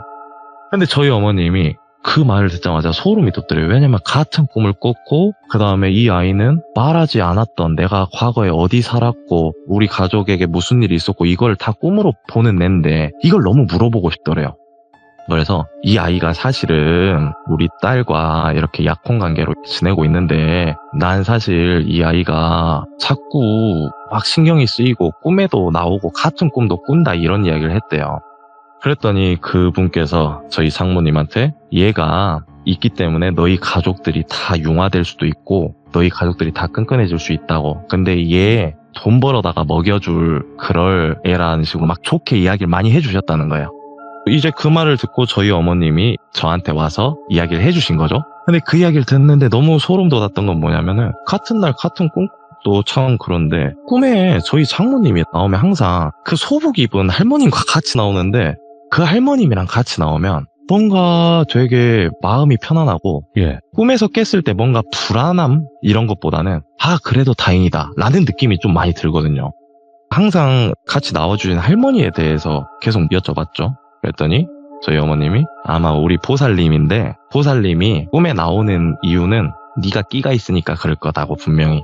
근데 끼가 없으면은 보살님이 꿈에도 안 나오실 건데 아마 보살님이 너를 좀 보살펴주고 싶으신가 보다. 이렇게 또 이런 이야기를 하다 보니 꿈자리가 뭔가 맨 처음엔 뒤숭숭했는데 되게 저한테는 이제 좀 더 긍정적인 에너지로 이렇게 많이 생각이 전환이 되더라고요. 그런 쪽으로. 그렇게 해서 이제 좀 고생을 하다가 그 할머니께서 알려주신 날에 고사를 했죠. 고사를 지낸 후부터 지금까지 업장이 너무 성화를 이룬 거예요. 현재도 그렇고요. 근데 정말 이 고사 때문인가? 아니면은 그냥 그 꿈 때문인가? 근데 이것저것 해서 아무튼 장사가 잘 되니까 너무 좋죠? 근데 문제는 아직도 해결되지 않은 문제가 딱 하나 있다는 거죠. 우리 주방의 머리카락은 누구 건가예요. 사실은. 근데 이거를 고사를 지내도 머리카락의 주인이 누군지는 알 수가 없는 거잖아요. 사실 고사란 거는 그냥 조금 이런 위약 효과라고 생각하거든요. 이걸 했음으로써 장사가 잘 되겠거늘 한번 믿는 구석이라도 만들어보자 이런 정도로 생각을 하는데 그 머리카락의 행방은 사실 잘 모르겠어요. 근데 그거는 저희 장모님도 잘 해석을 못하겠다라고 하시고 저도 마찬가지고 제 와이프도 마찬가지고 제 처남도 마찬가지고 그거에 대한 해답을 누구도 찾을 수가 없는 거예요. 그렇게 해서 머리카락이 최근까지 또 안 나오다가 불과 3일 전에 또 머리카락이 나왔어요. 예. 무슨 이유인지는 모르겠는데 그 머리카락이 항상 뭉탱이져 있는 이 뭉텅이 모양마저 똑같아서 참 소름이 돋는데 제가 이거는 앞으로 또 꿈에서 한번 마주하지 않을까라는 생각을 하고 있습니다. 그래서 뭔가 마지막은 좀 깨림직한 좀 그런 게 있네요. 참 예. 찜찜함이 아직 하나 남아있는데 예. 제가 오늘 들려드린 이야기는 사실 재밌거나 무섭거나 이런 거 아닌데 참 기묘하면서 꿈으로는 사람들이 나의 미래를 많이 본다라고 하잖아요. 사실 꿈에서는. 근데 저는 꿈으로써 누군가의 과거를 볼 수 있었고 그 다음에 뭔가의 깨림칙함도 꿈으로써 또 긍정적인 요소로 바뀌어가는 이런 것들이 내 꿈 하나로 누군가의 아픔을 대신 경험해보고 안아줄 수 있고 참 꿈이란 게 신기하면서도 무의식 중에 의식일 수도 있고 네. 아니면 의식 중에 무의식일 수도 있고 참 다양하게 해석할 수 있잖아요. 근데 참 꿈이란 거는 기묘할 때도 있고 무서울 때도 있고 행복할 때도 있고 마지막으로 이런 깨림칙할 때도 있고 참 여러 가지 있는 것 같아서 맞네요. 한번 좀 허심탄회한 이야기를 한번 들려드렸습니다. 감사합니다. 아이고 오늘 진짜 이 바쁘신 와중에 이렇게 참여해 주신다라는 것 자체도 너무너무 감사한데 그래도 이야기도 이렇게 전달을 잘 해주시고 오늘 기묘한 이야기까지 너무 고맙습니다. 아유 감사합니다. 네, 앞으로도 촌놈님 다른 게 없습니다. 이야기 있으시면 찾아와 주시는 게 시청자분들도 너무나 기다리고 있는 상황이기 때문에 언제든지 찾아와 주세요. 알겠습니다. 저는 무조건 실화바탕이라 재밌는 실화가 또 하나 생기면 머리카락의 행방이 혹시 또 나온다면 그 이야기로 한번 또 찾아뵙도록 하겠습니다. 감사합니다. 고맙습니다. 네, 감사합니다. 자, 촌놈님이 꾸신 꿈이라든지 아니면 일어났던 일들이 연계되면서 정말 또 기묘한 일들이 많으셨는데 앞으로 또 어떤 이야기들을 들려주실지 많은 응원 부탁드리도록 하겠습니다. 감사합니다.